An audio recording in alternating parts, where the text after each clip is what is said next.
Hello students, good morning. Welcome back to my YouTube channel. Students, आज के lecture में हम एडमंड स्पेंसर, जो कि एक एलिजाबेथन पोएट था, उसके बारे में डिस्कस करने जा रहे हैं। मतलब क्वीन एलिजाबेथ के टाइम पे ये पोएट हुआ। अब अगर हम इस पोएट की बात करें या इसके कंटेम्प्रेरी की बात करें कि अगर ये एलिजाबेथ के टाइम पे था तो एलिजाबेथ के टाइम पे कुछ और फेमस पोएट्स थे, जैसे कि William Shakespeare, the great Elizabethan या द ग्रेट इंग्लिश पोएट। इसके साथ साथ हम और बात करें तो क्रिस्टोफर मार्लो भी था। तो ये सब इसके कंटेम्प्रेरी थे। और आज उसी एडमंड स्पेंसर की एक पोएम है, या आप ऐसे कह सकते हैं कि एक सोनेट है, जिसके बारे में हम डिस्कस करने जा रहे हैं। बच्चों, अभी तक मैंने आपको जो प्रीवियस लेक्चर्स में सोनेट या सोनेट की फॉर्म या लिटरेरी फॉर्म पढ़ाते वक्त सोनेट के बारे में बताया था, तो वहाँ पे मैंने आपको only 2 types of sonnet discuss किया था, शेक्सपियरियन सोनेट और मिल्टॉनिक सोनेट, और उसी के बारे में पढ़ा था। But there is the third type of sonnet also in English literature, that is Spenserian sonnet, that is Spenserian sonnet. तो अपने इंग्लिश लिटरेचर में 3 प्रकार के सोनेट हो गए, शेक्सपियरियन सोनेट, इटालियन या मिल्टॉनिक सोनेट, और थर्ड वन है स्पेंसरियन या स्पेंसरियन सोनेट, जिसके बारे में आज हम पढ़ेंगे। इसको इसलिए हमने वहाँ डिस्कस नहीं किया था क्योंकि इस प्रकार की जो सोनेट है या ये जो सोनेट है, इसको डेवलप करने वाला खुद एडमंड स्पेंसर था, लेकिन इसके बाद इसको फॉलो करने वाले या इसको आगे ले जाने वाले और कोई राइटर या पोएट नहीं आए, इसलिए इस टाइप का सोनेट इसी के साथ फिनिश हो जाता है। तो हम ओनली 2 टाइप ऑफ सोनेट पढ़ते हैं, शेक्सपियरियन सोनेट और मिल्टॉनिक सोनेट। तो आज हम इसके सोनेट के बारे में डिस्कस करेंगे। अभी इंट्रोडक्शन की बात करेंगे तो उसमें इसके बारे में डिस्कस करेंगे, लेकिन उससे पहले हम बात करते हैं इसके सोनेट या इसकी पोएम का जो टाइटल है। तो जैसा कि आपने स्क्रीन पे देखा ही है या देख भी रहे हो कि इसके सोनेट का जो टाइटल या इसके पोएम का जो टाइटल है वो है आइस एंड फायर। और जैसा कि आपको स्क्रीन में भी दिखाई दे रहा है कि एक साइड में आइस है, बर्फ़, और दूसरी साइड में फायर है, और बीच में आप हार्ट देख रहे होगे। तो ये जो है ना पोएम, इसी फिगर से या इसी इमेज से रिलेटेड है कि एक तरफ आइस है और एक तरफ फायर है और बीच में हार्ट की बात है या प्रेम की बात है। तो आप ऐसे कह सकते हो कि it is a love sonnet, एक लव सोनेट है। अब इसमें एक साइड में जो आइस है वो बिलवर्ड मतलब प्रेमिका होती है, और दूसरी साइड में जो फायर है वो प्रेमी का रूप होता है। तो यहाँ पे इस पोएम में ये जो आइस और फायर जो टाइटल दिया गया है, इसमें पोएट या जो लवर है वो है फायर के रूप में, और जो बिलवर्ड है, जो प्रेमिका है, वो किसके रूप में है? आइस के रूप में है। तो इन दोनों के प्रेम की बातें की जाती है इस पोएम में। जब हम इसको पोएम को डिस्कस करेंगे तो इसको अच्छे से और क्लियर कर देंगे। अभी टाइटल केवल मैंने आपको समझाया है कि टाइटल इसीलिए दिया गया है क्योंकि इसमें पोएट या लवर अपने आप को फायर मानता है और अपने बिलवर्ड को आइस मानता है। अब क्यों मानता है, कैसे मानता है, इसके बारे में हम पोएम में डिस्कस करेंगे। तो चलिए इसका इंट्रोडक्शन देखते हैं। तो बात करें एडमंड स्पेंसर की, तो Edmund Spencer was one of the great poets of English Renaissance. बच्चों, रेनेसा मैंने आपको पढ़ाया था। रेनेसा का टाइम कब बताया था मैंने आपको? एलिजाबेथन टाइम के आसपास की बात की थी मैंने, रेनेसा की।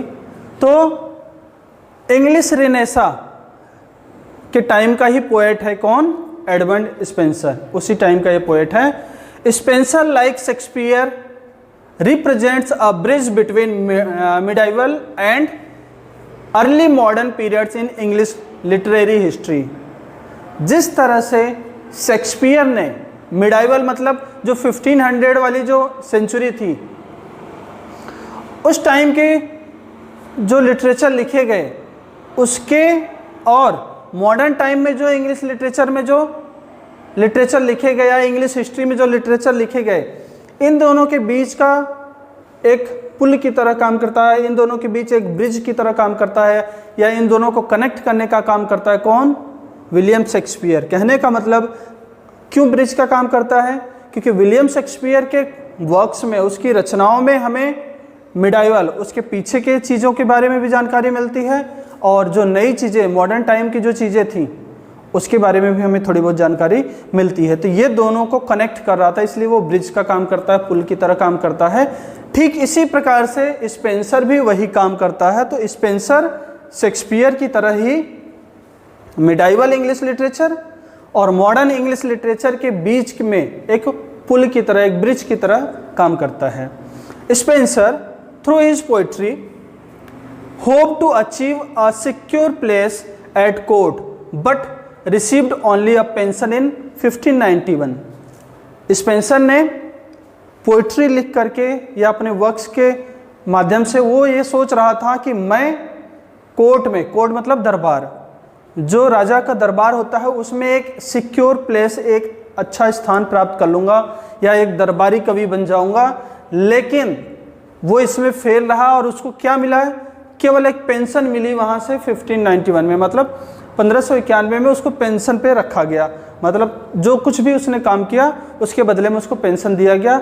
जिस होप के साथ वो वर्क किया या जिस एम के साथ वो वर्क किया, वो एम उसका पूरा नहीं हो पाया। आगे बात करें, इन रिकॉग्नाइजेशन ऑफ हिज एफर्ट्स, मतलब 1591 में जो उसको पेंशन मिला था वो उसके प्रयासों के उपलक्ष्य में या प्रयासों की पहचान के रूप में मिला था। मतलब सीधी सी बात है कि उसने बहुत सारा कोशिश किया लेकिन उसको अपनी कोशिश में सफलता नहीं मिली। बदले में क्या मिला? एक पेंशन, मतलब लाइफ टाइम के लिए पेंशन मिल गया उसको। For most of his life he lived in Ireland. उसने अपनी ज़्यादा से ज़्यादा जिंदगी कहाँ जी? आयरलैंड में, मतलब इंग्लैंड से बाहर। It is his sonnets that Spenser triumphs over affections and attraction. ये उसके सोनेट्स थे, मतलब स्पेंसर ने अपने सोनेट के माध्यम से, अपनी पोएम के माध्यम से ट्रिम्प मतलब विक्ट्री प्राप्त करना, विजय प्राप्त करना। किसके ऊपर? लोगों के भावनाओं के ऊपर, लोगों के अट्रैक्शन, लोगों के लगाव के ऊपर या लोगों के आकर्षण के ऊपर। मतलब वो अपने सोनेट के माध्यम से, अपने पोएम के माध्यम से लोगों को अपनी तरफ अफेक्ट किया या अपनी तरफ अट्रैक्ट किया। किसने? स्पेंसर ने। आगे बात करें, he is sometimes called the poet's poet because so many later English poets have learned the art of versification from him. Edmund Spenser को कई बार पोएट्स पोएट, कवियों का कवि कहा जाता था। क्यों कहा जाता था? क्योंकि स्पेंसर के बाद लेटर इंग्लिश पोएट्स, मतलब स्पेंसर के बाद जो इंग्लिश पोएट आए, इंग्लैंड में जो पोएट्स आए, उन्होंने क्या काम किया? बहुत कुछ लर्न, सीखा। किससे? स्पेंसर से। लर्न फ्रॉम हिम, स्पेंसर से सीखा। किसके बारे में? फॉर द आर्ट ऑफ वर्सिफिकेशन, मतलब पोएम की रचना के बारे में या पोएम की स्टाइल के बारे में। तो कई बार हम स्पेंसर को पोएट्स पोएट कहते हैं क्योंकि स्पेंसर के बाद जो पोएट्स आए उन्होंने स्पेंसर से पोएम्स के स्टाइल के बारे में, पोएम्स की रचना के बारे में बहुत सारी चीज़ें सीखी, इसलिए उसको पोएट्स पोएट भी कहते हैं। He is most known for his fantasy poem The Fairy Queen, an allegory of Queen Elizabeth's reign। बात करें कि एडमंड स्पेंसर किस लिए ज़्यादा फेमस है, तो उसने एक वर्क लिखा था, एक फैंटेसी लिखी थी, एक कल्पनाशील या कल्पना पे आधारित एक वर्क लिखा था जिसका नाम था the Faerie Queene. The Faerie Queene एक कल्पना आधारित वर्क है और एक एलेगरी है। एलेगरी मतलब होता है बच्चों रूपक कथा, किसी को आधार मानकर या किसी चीज़ को प्रदर्शित करने के लिए जब हम कोई वर्क लिखते हैं तो उसको कहते हैं एलेगरी। तो यह रूपक कथा है या रूपक रचना है इसकी, और किसके टाइम पे लिखी गई है? Of queen Elizabeth's reign. मैंने बताया था एलिजाबेथ के टाइम का पोएट है, तो उसके शासन के दौरान ही इसने इस पोएम को लिखा है। तो Edmund Spenser is best known for his allegorical work या for his fantasy work the Faerie Queene. Faerie Queene के लिए वो ज़्यादा जाना जाता है या ज़्यादा फेमस है। आगे बात करें तो he is also known for his cycle of love sonnets. वो साइकिल मतलब एक सीरीज, एक क्रम चलता जाता है किसका, उसके लव सोनेट का, उसके लिए भी वो जाना जाता है। मतलब उसने लव सोनेट्स बहुत ज़्यादा लिखे हैं, जो कि इंक्लूडिंग एपिथैलेमियन। एपिथैलेमियन एक सोनेट्स का ही एक रूप है या एक सोनेट की ही सीरीज है, इंक्लूड है उसमें अ लॉन्ग ट्रेडिशनल पोएम। ये क्या है, एक लॉन्ग ट्रेडिशनल पोएम है। He wrote in celebration of his marriage, मतलब वो अपने लव सोनेट की वजह से जाना जाता है, और साथ साथ और किसकी वजह से जाना जाता है, एपिथैलेमियन। एक लॉन्ग पोएम उसने लिखा है एपिथैलेमियन, इसकी वजह से भी वो जाना जाता है, इसकी वजह से भी वो फेमस है। और ये एपिथैलेमियन क्या है, एक लंबी सी पोएम है, किसके ऊपर बेस्ड है, सेलिब्रेशन ऑफ हिज मैरिज, अपनी शादी के सेलिब्रेशन के ऊपर, मतलब अपनी शादी के ऊपर उसने पोएम लिखी है, जिसका नाम क्या है, एपिथैलेमियन। बाकी वो लव सोनेट्स भी लिखता है, तो वो बहुत सारी चीज़ों के लिए फेमस हो गया। तो आप देख लो कि एक तो वो फेरी क्वीन के लिए फेमस हो गया, जो कि एक एलेग्रिकल वर्क है, साथ ही साथ वो अपने लव सोनेट्स के लिए भी फेमस है, और वो एपिथैलेमियन के लिए भी फेमस है, जो कि एक लॉन्ग पोएम है उसके लव मैरिज के ऊपर या उसके मैरिज के ऊपर। नेक्स्ट पेज पे देखते हैं। अब बात करते हैं अपने इस आइस एंड फायर। जो बच्चों हमने टाइटल देखा आइस एंड फायर, ये इसका शॉर्ट रूप है आइस एंड फायर, जबकि इसका फुल टाइटल क्या है, my love is like to ice and I to fire. My love is like to ice and I to fire, ये इसका फुल टाइटल है, या पोएम का पूरा नाम ये है। ये जो स्पेंसर के द्वारा पोएम लिखा गया है, ये एक स्पेंसरियन सोनेट है। अभी मैंने आपको बताया था कि there are third type of sonnet also, that is Spenserian sonnet. अब क्या है स्पेंसरियन सोनेट, तो देखें, this form of sonnet writing was pioneered by the poet himself. मतलब इस टाइप की जो सोनेट राइटिंग है, ये किसके द्वारा डेवलप की गई, पोएट के द्वारा, खुद पोएट के द्वारा ही डेवलप की गई है।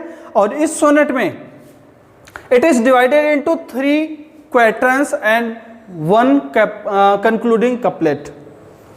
ये जो सोनेट है, सोनेट मतलब 14 लाइन्स, जो ये सोनेट है स्पेंसरियन सोनेट, ये 3 क्वेटन्स और 1 कपलेट में डिवाइड है। 3 क्वेटन मतलब 4 लाइन्स के 3 टुकड़े, 12 लाइन हो गई, और बाकी जो 2 लाइन्स लास्ट में बच गई वो कपलेट है। ठीक ऐसा ही स्टाइल या ऐसा ही स्ट्रक्चर हम शेक्सपियरियन सोनेट में भी पाते हैं। उसमें भी क्या है, 3 क्वेटन्स है 4 लाइन्स की, और लास्ट में 2 लाइन्स की 1 कपलेट है। वही स्ट्रक्चर इसका भी है, but the rhyming schemes are different. लेकिन इसकी जो राइमिंग स्कीम है वो अलग अलग, क्योंकि अगर हम बात करें मिल्टोनिक सोनेट की या इटालियन सोनेट की, तो वो ऑक्टेव और सेस्टेट पार्ट में डिवाइड होता है, जिसमें 8 लाइन और 6 लाइन बटी होती हैं। जबकि शेक्सपियरियन की बात करें तो शेक्सपियरियन में भी 4 लाइन के 3 स्टेंजाज होते हैं और 2 लाइन्स का 1 कपलेट होता है।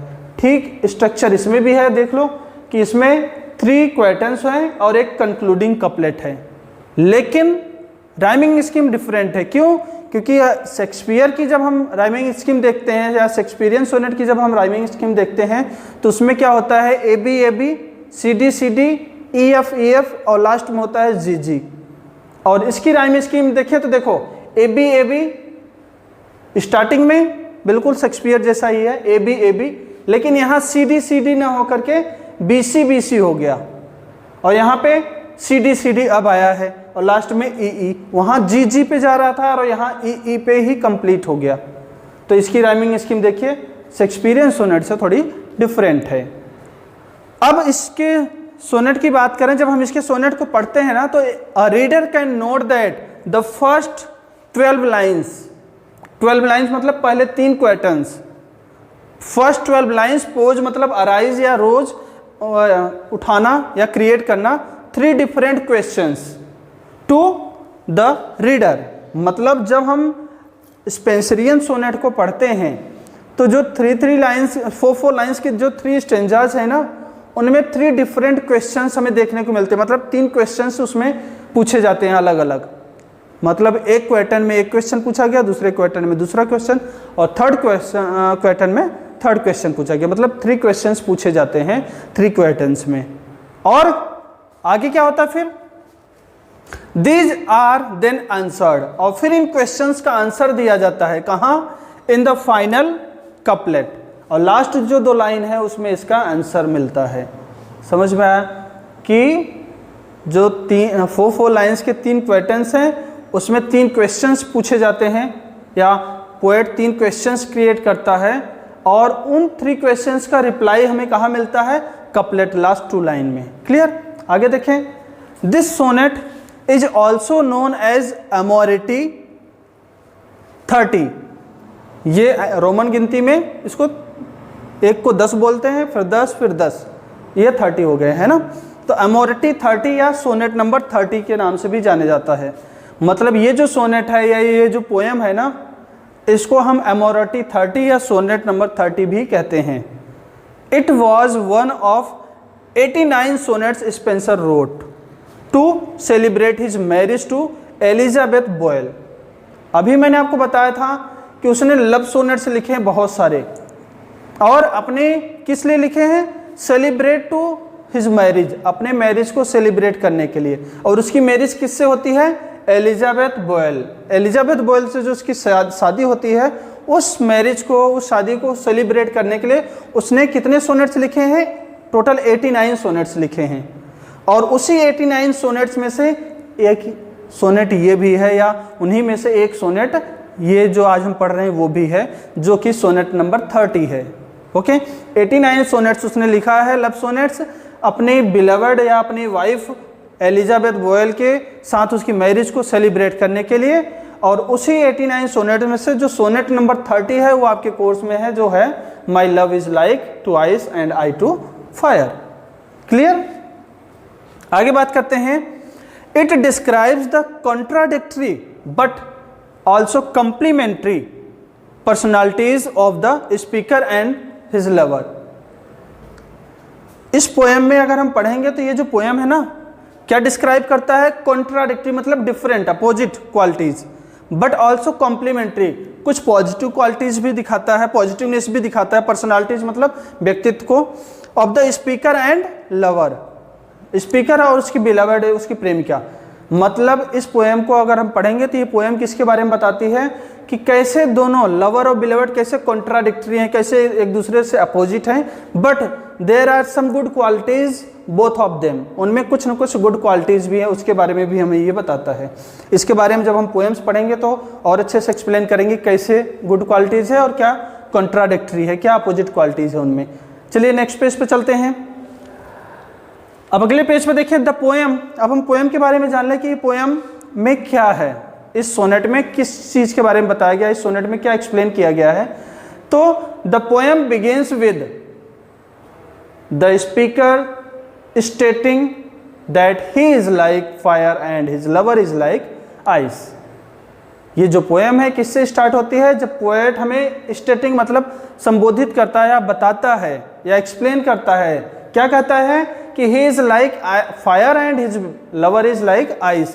मैंने स्टार्टिंग में जब वो इमेज आपको दिखाया था तभी मैंने बताया था कि इसमें स्पीकर या जो पोएट है वो क्या है, फायर के रूप में है, और उसकी जो बिलवर्ड, उसकी जो प्रेमिका वो किसकी तरह है, आइस के रूप में। यही बात यहाँ बता रहा है। Although they are different from one another their love is strong. बताता क्या है कि एक आइस है और एक फायर है, दोनों बात करें तो अलग अलग है। आइस पानी की बात कर रहा है और फायर आग की बात कर रहा है। पानी और आग एक साथ चल सकते हैं? नहीं, बिल्कुल डिफरेंट हैं। तो क्या रहा है, although they are very different from one another, एक दूसरे से बिल्कुल अलग हैं, फिर भी उनका जो प्रेम है ना वो काफ़ी स्ट्रॉन्ग है। कैसे? It becomes clear as the poem progress. ये बात जो अभी हमने किया है कि वो दोनों डिफरेंट होने के बावजूद भी उनके अंदर जो लव है वो स्ट्रॉन्ग है, ये क्लियर हो जाता है जैसे जैसे पोएम प्रोग्रेस करती है या आगे बढ़ती है। That it is due to their differences that their love succeeds. जैसे जैसे हम पोएम पढ़ते हैं तो वहाँ ये क्लियर हो जाता है कि ये उनके अंदर जो डिफरेंसेज हैं, जो विभिन्नता है या जो एक दूसरे के लिए अपोजिटनेस है या जो अपोजिट क्वालिटीज़ हैं, ये उनके लव को सक्सेस बनाता है या उनके लव को सक्सेसफुल बनाता है। ओके, आगे देखिए।